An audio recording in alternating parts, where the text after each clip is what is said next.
राष्ट्रीय स्वयंसेवक संघ व्यक्ति निर्माण काम में बहुत सहायक होता है। आपको जाओ जाओ जो अनुभव है,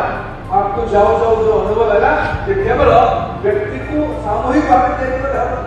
वर्ग विशेष देखकर आरंभ हम देखकर किशोर अवस्था देखकर तेणु आमर प्रयोग आम विचारधारा प्रयोग विद्या भारती जन्म हुई 50 दशक जदि एपर्यंत हिसाब करवा पाखापाखि विगत 75 वर्ष है विद्या भारती राष्ट्रीय स्तर में शिक्षा विकास समिति ओडिशा